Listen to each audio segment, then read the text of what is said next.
Тредневник, добро вечер. Сдруженијето на судска администрација на Република Македонија организираше предупредувачки штрајк кон кој се приклучија и судските административци од општина Куманово со цел изразување на незадоволството од законските решенија донесени со Законот за судска служба во 2014 година. Сдруженијето на судската администрација на Република Македонија организираше предупредувачки штрајк кон кој се приклучија и судските административци од општина Куманово. Тие преку овој штрајк изразија незадоволство од законските решенија донесени со Законот на судска служба во 2014 година. Од моментот на донесување на овој закон, ние, судските службеници, преку синдикатот на УПОС и Сдружение за судска администрација, во неколку наврати, пред одржани состаноци, спративме забелешки, предлози за измена на законот. Одржавме тркалезна маса и други слични активности, пред кои го манифестиравме нашето незадоволство од законот, но за жал денес истиот непроменет останува на сила. Како главни забелешки кои ние ги имаме на законот се: постапката на донесување, временскиот период во кој законот беше донесен, добар дел законските одредби кои во себе содржат рестриктивен и репресивен карактер, карактер на дискриминација, одредби кои во себе содржат демотивирачки елементи за судските службеници, како и голем број законски одредби кои се недоречени и кои треба да подлежат на оцена на уставноста од страна на Уставен суд на Република Македонија. Судските службеници со овој штрајк апелираат до надлежните да пристапат кон изготвување на измени и дополнување на Законот за судска служба и во предвид да ги земат забелешките истакнати од Сдруженијето. Тие додаваат дека доколку не се постигне бараната цел и во иднина ќе се противат кон овој закон. Во последниве 2 години се намалува бројката на ученици во општина Куманово според последниот извештај на општинскиот сектор за образование. Последниве години бројот на запишани деца во основните училишта се намалил за 2000. Сепак позитивен факт е што последниве 2 години бројката на запишаните ученици е нешто повисока во однос на претходните 8. Последниве 10 години бројката на учениците запишани во основните училишта се намалила за 25%, информираат од секторот за образование од општина Куманово на денешната 44-та седница на Советот на општината. Пред советниците беше презентиран извештајот со кој се потврдува дека последнава деценија се намалила бројката на запишани деца во училиштата. Во градот постои намалување на бројка на ученици во одредени региони поради внатрешната преселба на граѓаните од одредени делови од градот во други. Факт е дека се поголема е бројката на запишани ученици во училиштата од населбите Карпош, Пирочичо и Зелен Рид, на сметка на осипување на бројот на ученици во други региони. Сепак на ниво на општината, нагласија одговорните, во последниве 2 години бројката на учениците е нешто повисока во однос на претходниот период. Има дел од региони во општина Куманово во кои се случуваат одредени преселби. Во тие училишта имаме поголем број на намалување на ученици. Конкретно ова година списоците што ги добија училиштата за учениците, односно родените деца 2008 година, 2009 за запишување во прво одделение беше 1504 ученика, а се запиша 1239 ученици. Во општината се применува реонизација која е стара повеќе од 40 години. Потребна е нова реонизација која особено се однесува на ученици од ромската етничка заедница. Советникот од коалицијата за подобра Македонија Ашмет Османовски се прашува дали постои страв кај надлежните од општината дека 11 октомври ќе стане посебно ромско училиште, пошто дел од учениците од населбата Средорек се приморани да се запишуваат во Крстен Мисирков и браќа Миладиновци. Занемарувајќи растот наталитетот на ромската заедница, особено во местноста Средорек, се базира на реонизација која датира негде од 70 и некоја година, што не е реална состојбата на теренот. Така да ромските дешења од населбата Средорек, кои треба да посетуваат настава од најблиското училиште, не знам од какви политики на општината и менаџерите на 11 октомври, малите ромчиња се принудени да пешачат со своите родители во другото училиште браќа Миладиновци, што покажуваат и денешна информација покажува дека таму е зголемен бројот на ученици, а не да стасуваат ученици во 11 октомври. Мислам дека нема бојазност. Ако таму доминира повеќе ромското население со ромските дечиња, затоа што ромите изучуваат настава на македонски јазик и наставата ги изведуваат професори од македонска националност. Така да општината после 40 и кусур години ќе треба пресоветот да достави нова реонизација. Последниве 2 години стагнира бројката на ученици, поради како што објаснија дел од опозиционите советници, владините мерки за зголемување на наталитетот во државата преку остварување на родителскиот додаток за трето дете. И годинава 3 декември, меѓународниот ден на лица со ментална или телесна попреченост беше одбележан во Крива Паланка. Традиционално по повод овој датум штитениците на Кривопаланичкиот дневен центар наменет за престој на овие лица беа почестени со ручек во ресторан во природа на сметка на локалната самоуправа. Штитениците на дневниот центар за лица со интелектуална или физичка попреченост во Крива Паланка беа дел од организираниот ручек во ресторан во село Гиновце, каде покрај богатата трпеза имаа можност да се дружат и забавуваат надвор од просториите на дневниот центар. Активноста е по повод 3 декември, светскиот ден на лица со попреченост, датум кога локалната самоуправа години наназад им приредува заедничко дружење во природа. Првиот човек на градот Алексовски, настрана од редовната и континуирана подкрепа на оваа установа, на ваков начин изразува поддршка за успешна интеграција на лицата со посебни потреби во средината во која живеат. Би сакал да им го честитам празникот на лицата со посебни потреби. Ние традиционално им обрќаме одредено внимание на овие лица за овој ден, така да порано Општина Крива Паланка донираше и купуваше подарок за кој ќе се договоревме што имаат потреба и еве од веќе неколку години Општина Крива Паланка ги носиме децата на еден ручек во одредени места каде што тие сакаа заедно со општинскиот автобус, така да еве и оваа година исто така во ресторантот Парк на сметка на Општина Крива Паланка им приредуваме ручек. Во рамките на можностите Општина Крива Паланка тоа го прави, го чини во претходниот период. Еве јас ќе апелирам и другите институции кои можат да обрнат внимание на овие лица со своји донации, на свој начин да обрнат внимание.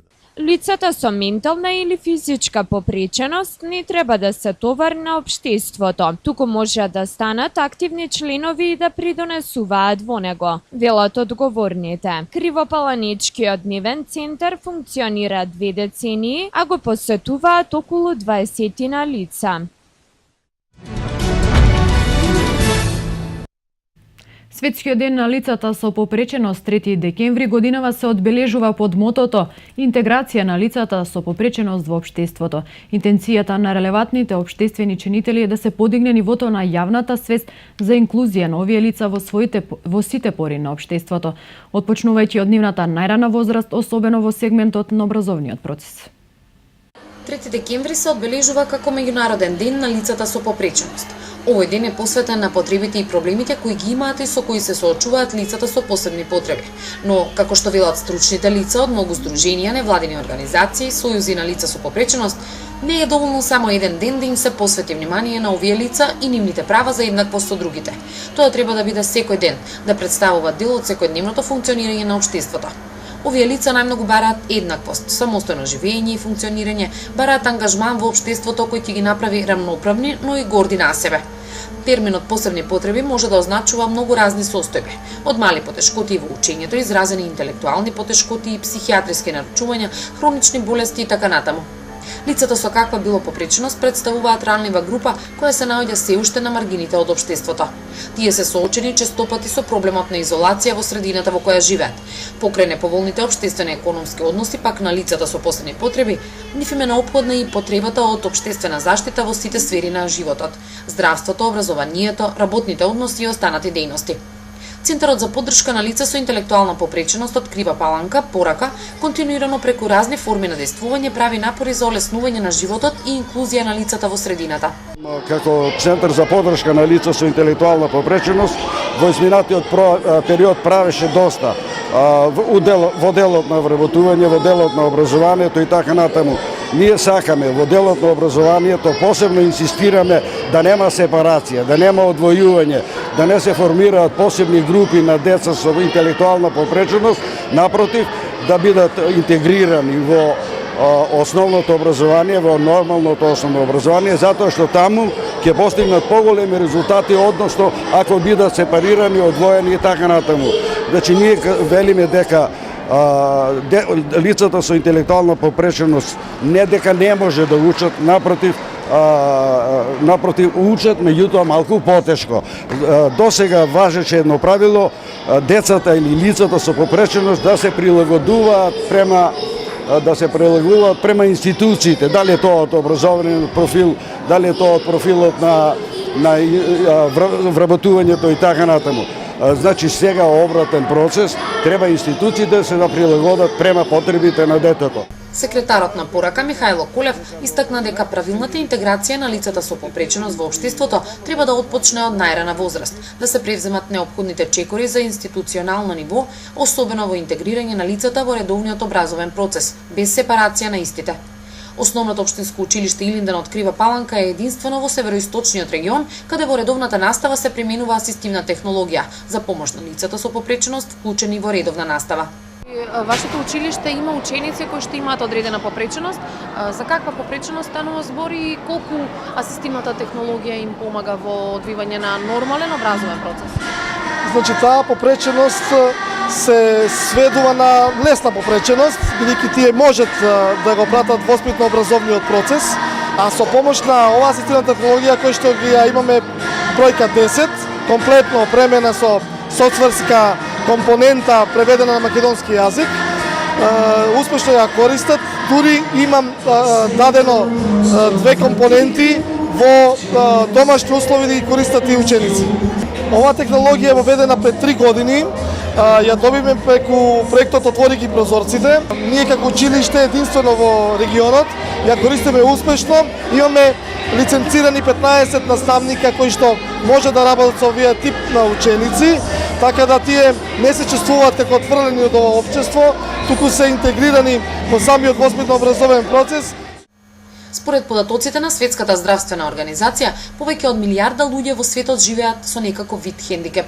Во Република Македонија се проценува дека 10% или околу 200.000 жители се лица со инвалидитет. Најголемите иницијативи во делот на понатамошните активности на Центарот за поддршка, а би рекол заедно со локалната самоуправа, со Центарот за социјална работа, да ја изготвиме таа социјална карта за да го утврдиме бројот на лицата со попреченост. Ние мора да размислуваме или да ја изготвиме оваа социјална карта во која што превентивно ќе делуваме и кога ги готвиме годишните и среднорочните програми, да знаеме што ќе планираме. Затоа што сега локалниот економски развој го предвидуваме за 2015-2020, меѓутоа немаме чиста или кристална бројка за потребите, дали тоа ќе бидат домови за стари, дали тоа ќе бидат сервисни служби во домашни услови или ќе бидат некои други алтернативни форми на заштита на сите категории на лица. Јас кога дискутирам на оваа тема, малку и поинаку размислувам и многу пати велам дека материјалната состојба, доделувањето на паричните средства, дали тоа ќе биде постојана помош, дали ќе биде посебен додаток или помош и него од друго лице, мобилност и така натаму, тоа се сепак пари. Ја повеќе се залагам, иако не дека ги поценувам паричните средства, зашто тоа е основа за живеењето, нели? Сепак треба да се воведат други механизми со кои што лицата со интелектуална, телесна попреченост излезат надвор, да се интегрират во општествената заедница, тука подобри резултати ќе постигнеме отколку материјалната состојба и така натаму. Иако на лицата со инвалидност им припаѓаат сите права кои се загарантирани со универзалните документи усвоени под закрила на Обединетите нации, тие се уште се среќаваат со голем број препреки во нивното остварување. За жал, се уште постојат и предрасуди, маргинализација и дискриминација кои ќе бидат помали доколку на овие лица им се посвети внимание секој ден, не само на 3 декември. 3 декември се одбележува како меѓународен ден на лицата со попреченост од 92 година, кога Генералното собрание на Обединетите нации усвои резолуција за одбележување на овој ден со цел подигање на свест и мобилизација на поддршката за вклучување на лицата со попреченост во општеството и развојните програми. По тој повод Дневниот центар за лица со попреченост Порака наша во Основното училиште Толи Зордомис и Кочо Рацин прикажа филм посветен за правата и можностите на лицата со интелектуална попреченост. По повод Меѓународниот ден на лицата со попреченост, Дневниот центар за лица со интелектуална попреченост Порака наша ги посети основните училишта Толи Зордомис и Кочо Рацин, во кој прикажа документарен филм Инклузија, посветен за правата и можностите на лицата со интелектуална попреченост. Децата внимателно го следеа филмот кој имаше цел да упати порака дека лицата со попреченост и покрај тоа што се поразлични од останатите, потребна им е поддршка и вклупување во општествената средина во која ќе бидат прифатени без никакви предрасуди. Порака наша изготви документарен филм во траење околу 10 минути. Филмот се вика Инклузија и ги повикувам на сите граѓани на градот Куманово да го погледнат филмот, бидејќи навистина пренесува една одлична порака. Зошто сме ние денеска тука помеѓу младата популација, затоа што сметаме дека младата популација нема стереотипи предрасуди кон оваа категорија на граѓани и сметаме дека тие учат според модел на однесување од возрастните. Во светски рамки, кога работите со млада популација, тоа дава одлични резултати. Затоа Порака наша денеска е присутна во Основното училиште Толи Зордомис. Основното училиште Толи Зордомис е прво инклузивно училиште каде што има вработено дефектолог, екипиран стручен тим кој што работи на проблематиката на децата со посебни образовни потреби, кои што се инклузирани во редовни паралелки. Има материјално-технички услови потребни за сместување и едуцирање на децата со попреченост. Преку проектот од Североисточен плански регион обезбедено изградба на пристапна рампа, адаптирани тоалети и лифт наменети за децата со посебни потреби. Заедно со Дневниот центар Порака наша одбележавме преку гледање на еден документарен филм, дадовме почит кон овие лица, затоа што не само овој ден, туку и останатите 364 дена треба да имаме исто таков пристап, еднаквост, толеранција и недискриминација кон овие лица. На подрачјето на општините Куманово, Липково и Старо Нагоричене, според одредени процени, има регистрирано околу 900 лица со попреченост. Во Дневниот центар Порака наша услугите во работната недела ги користат 21 лице над 18 години. Прво и второ место зема Средното стручно училиште Киро Бурнас на надпреварот за лидер во струка. Надпревар кој го организира Бирото за развој на средно стручно образование и обука во Република Македонија. Изборот се организира за да се покажат и рангираат знаењата на учениците по стручните предмети во рамки на струката. Учениците од Средното училиште Киро Бурнас се вратија со многу награди од меѓуучилишните активности за избор на најдобар ученик, лидер во струката, од завршните години во стручното образование во Република Македонија. На надпреварот лидер на струка во организација на Центарот за стручно образование учество зема учениците од ветеринарната и хемиско-технолошката струка. Во профилот техничар за фармерско производство на кој учениците од Средното училиште Киро Бурнас земаа прво и второ место. Нашето училиште зема учество во два настани и тоа едниот ќе се одржа во Свети Николе, другиот во Прилеп. Во Свети Николе учествувавме со земјоделско-ветеринарна струка и тоа два профила, техничар за фармерско производство и техничар за агроменеджмент. Тука освоивме две места, прво и второ место и тоа профилот техничар за фармерско производство. Ментори беа професорите Даница Китановска и Сашо Стефановски. Изборот се организира за да се покажат и рангираат знаењата на учениците по стручните предмети во рамките на струката. На надпреварот кој се одржа во Прилеп од профилот прехранбен техничар, учениците од Киро Бурнас од Куманово го освои 4-тото место. Задоволни од досегашниот успех и понатаму продолжуваат со редовните активности во училиштето, уредување на тоалети и средување на училишниот двор. Алкохолизмот е проблем со кој се соочуваат од 60 до 80.000 лица во земјава, а стручните лица велат исто толку семејства се вовлечени во проблеми, бидејќи дури 90% од семејното насилство е последица на злоупотребата на алкохолот. Во рамки на подигање на свеста за штетноста од алкохолот меѓу другите пороци во Крива Паланка неодамна беше организирана трибина во рамки на проектот на волонтерите при Црвениот крст насловен како превенција од болести на зависност. Статистиката вели дека во земјава има од 60 до 80.000 лица зависници од алкохол и речиси исто толку семејства кои се жртви на последиците на оваа болест. Павлина Васкова, невропсихијатар и координатор за проблеми со алкохол при Светската здравствена организација, вели дека поразителен е фактот што во најголем број на случаеви на семено насилство, дури до 90% алкохолот е пресуден. Исто така, таа вели дека расте бројот на жени зависници од овој порок, особено во главниот град. Некаде 60 до 80.000 имаме зависници од алкохол, значи и толку семејства кои што имаат проблеми заради алкохолот. Меѓутоа, ако земеме дека не се сите кои што прават проблеми во напиена состојба, не се сите зависници, така да веројатно дека и до 100.000 има луѓе кои што заради проблем со алкохолот направиле некој асоцијално дејание. Некаде до 90% семејното насилство е поврзано со злоупотреба на алкохол. Се повеќе тоа е карактеристично, не знам за Крива Паланка, меѓутоа за Скопје се повеќе имаме жени кои што доаѓаат, интелектуалки на високи така позиции кои што се наоѓаат, меѓутоа имаат развиено зависност од алкохол и се повеќе и повеќе имаме зависнички жени. Кај младите карактеристично е асоцијалното поведение и по првата чаша на внесен алкохол во организмот, а за Крива Паланка карактеристична е консумацијата на домашно произведен алкохол кај младите, кој е причинител на низа телесни оштетувања. Во однос на младата популација не би зборувала за развиена болест, меѓутоа они се алкохолизираат, пијат, се опиваат и во напиена состојба веќе однесувањето се менува и тогаш знаат да направат и некоја сообраќајна незгода со разноразни овакво смртни исходи, знаат да се степаат меѓу себе и разноразни други проблеми.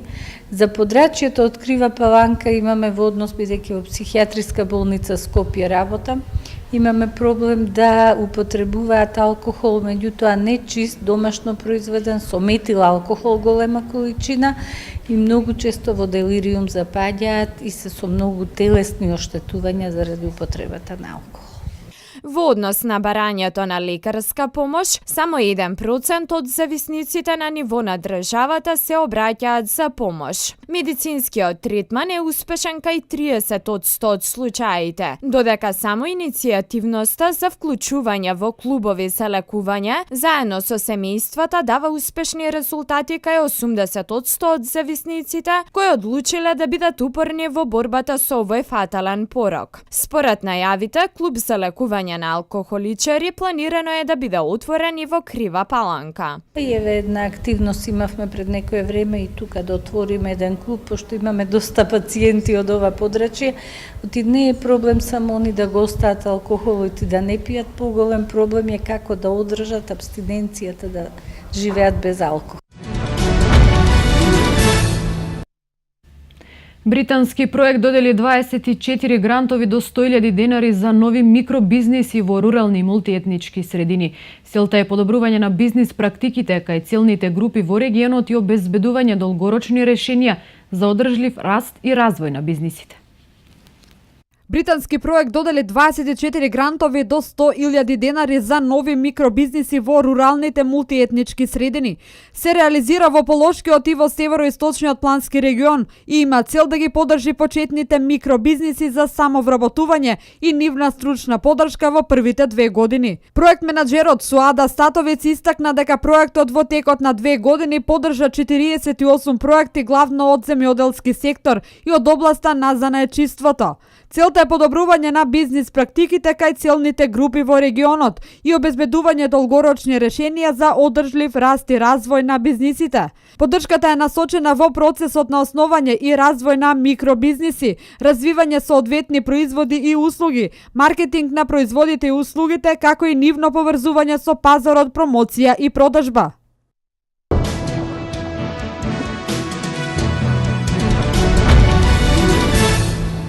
Двата најголеми синдикати во Грција организираат генерален штрајк во знак на протест против усвојувањето на буџетот на земјата. Австрија од почетокот на годинава протерала околу 7.000 бегалци. Најмалку 14 луѓе загина и 17 се ранети во напад врз регионален центар за лица со инвалидитет во Сан Бернандино во Калифорнија. Вести од светот. Двата најголеми синдикати во Грција денеска организираат генерален штрајк во знак на протест против усвојување на буџетот на земјата. Ова е втор 24-часовен општ протест откако владата на Сириза дојде на власт, кој ги опфаќа јавните услуги и транспортот. Болниците во Грција денеска ќе работат со основен персонал. Јавниот транспорт ќе се одвива со големи потешкоти, затоа што нема да работат некои линии на метрото и на градските автобуси, а нема да има ниту возови затоа што на штрајк ќе се приклучат и вработените од грчката железница. Се предпоставува дека ќе има нарушување и во воздушниот сообраќај. Против владините мерки на штедење вчера штрекува и грчките медиуми. Весниците не излегоа, немаше ниту вести на телевизиите и радијата. Австрија од почетокот на годинава протерала околу 7000 бегалци, соопшти денеска Министерството за внатрешни работи во Виена. Од вкупно 6809 протерувања, 2803 биле присилни. Според податоците на Министерството, 20 протерувања се спроведени со чартер летови, а 5 со автобуси помогнати од Европската полиција Frontex. Неодамна се вратени 6 пакистанци во нивната земја, а 8 во Бугарија. Секој мора да знае, доколку нема право кај нас да добие азил, ќе мора да ја напушти Австрија. Ако не сака доброволно, тогаш ќе биде протеран, изјави австриската министерка за внатрешни работи. Австрија очекува дека до крајот на годината ќе бидат поднесени околу 95.000 барања за добивање азил. Најмалку 14 луѓе загинаа, 17 се ранети во напад врз регионален центар за лица со инвалидитет во Сан Бернандино во Калифорнија. Полицијата застрела двајца осомничени и во потера по третиот. Според американски медиуми, полициската акција траела околу 5 часа. Портпаролката на полицијата изјави дека третиот осомничен е во бегство. 10 од ранетите се во критична состојба. Нападот се случил во момент на прослава во сала за конференции во регионален центар Инленд за лица со инвалидитет во Сан Бернандино. Еден од осомничените за нападот врз социјален центар во Сан Бернандино во Калифорнија е идентификуван. Според извори во полицијата, медиумот наведува дека вториот осомничен е негов брат. Идентитетот на третиот нападјач не е соопштен. Федералните власти засега не го оквалификуваат нападот како терористички акт.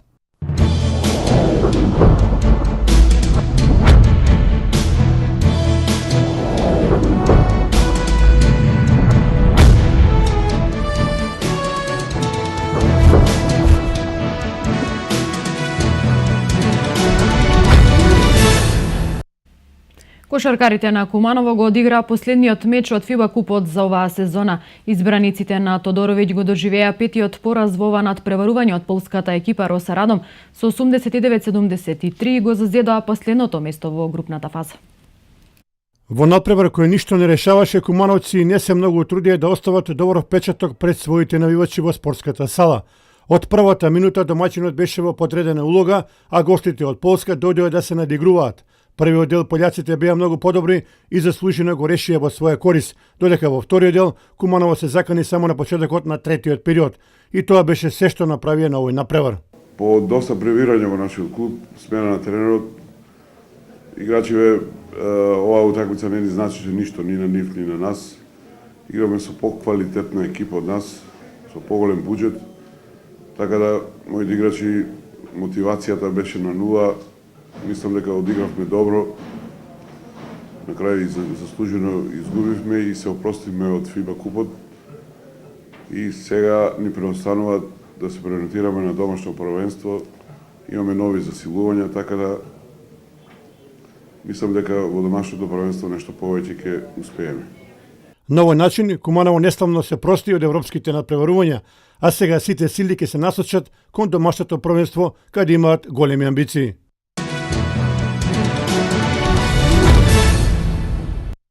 Фудбалерите на Гоблен од Куманово го заврши есенскиот дел во третата лига на второто место зад водечката Локомотива.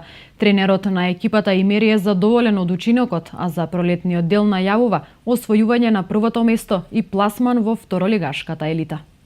Господин Имери заврши есенскиот дел, екипата на Гоблен второ место со 2 бода за останување за водечката Локомотива. Да направиме еден краток осврт за учинокот на вашата екипа. Вака, ние пред се сме задоволни од учинокот на нашата екипа, посебно од играчиве, кои дадоа допринос и максимум да стигнеме до второто место и да зачуваме позицијата за влез. Мислам за на крај да бидеме и први на табелава. Шансите ни се релативно добри, бидејќи Локомотива пречекуваме на нашиот терен во пролетниот дел.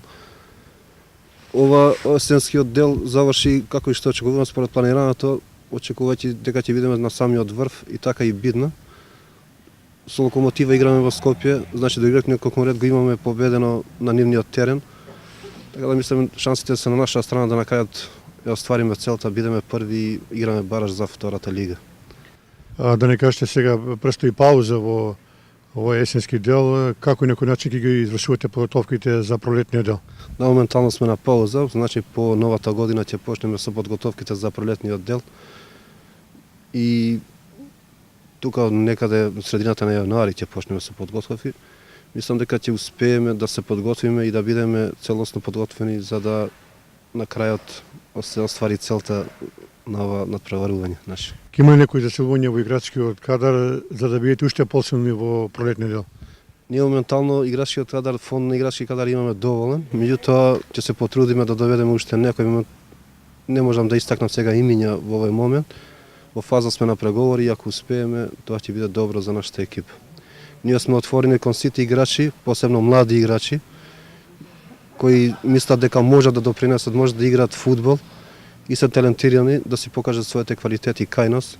Ние сме отворен клуб, така да секој може да приступи кон нас. Во секој случај, екипата на Гоблен ги има сите предуслови во наредниот период да израсне во стабилен клуб во сите сегменти.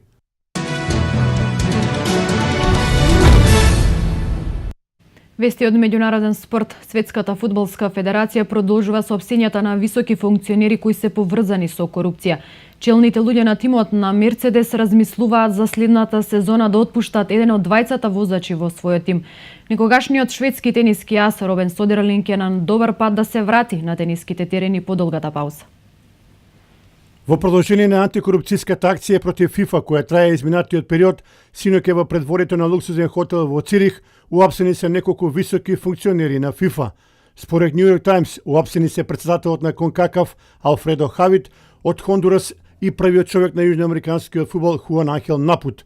Спомнатиот Хавит го наследи корумпираниот Джеф Веб на оваа функција, но очигледно само ја продолжил неговата пракса. 3 часа пред состанокот во ФИФА, полиција за организиран криминал упаднала во луксузниот хотел пошто следеле апсењата. Осомничени се за мито и продажба на маркетиншки права на напревари во Јужна Америка и некои дуели од квалификации за светското првенство. Чекаат да бидат предадени на надлежните органи во САД, соопшти од канцеларијата на швајцарското државно обвинителство. Понатаму, како што се навестува, ова е само почеток, а понатака ќе следат и нови апсења на високи функционери на ФИФА.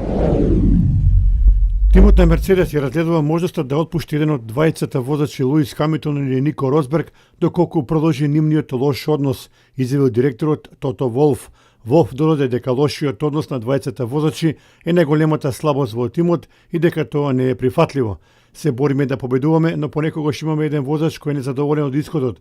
Тоа е нешто што мора да се спречи, ќе гледаме она што е најдобро за нашата екипа, но ако видиме дека нешто не е во ред со нашите размислувања, тогаш ќе разгледаме можноста за промена на возачот, рече Волф за Мотоспорт. Хамилтон и Росберг во што доку завршената сезона има неколку недоразбирања, а постојано се случи на трката во Абу Даби. Хамилтон ја одбрани титулата, додека Росберг заврши на второто место во оваа сезона.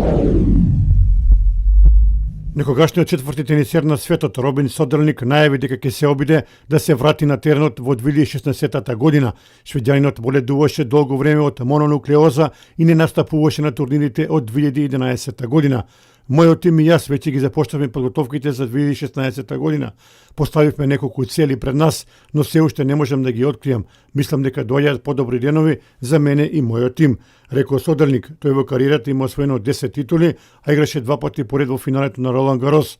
Воедно, тој е единствениот тенисер покрај Ѓоковиќ што успел да го победи Рафаел Надал на Ролан Гарос.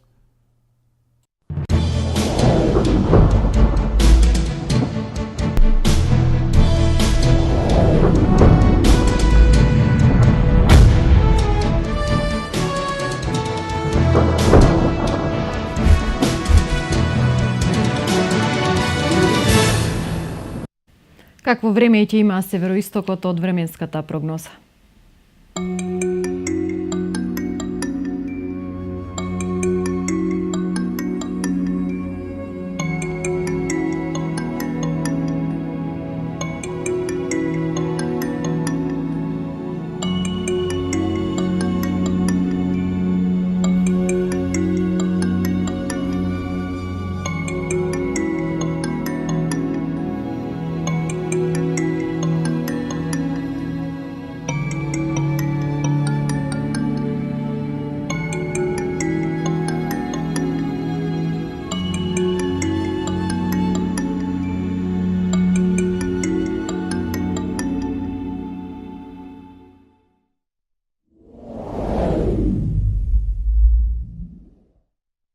Информацијата за времето е последната во овој дневник. Благодарам на вниманието. Пријатна вечер.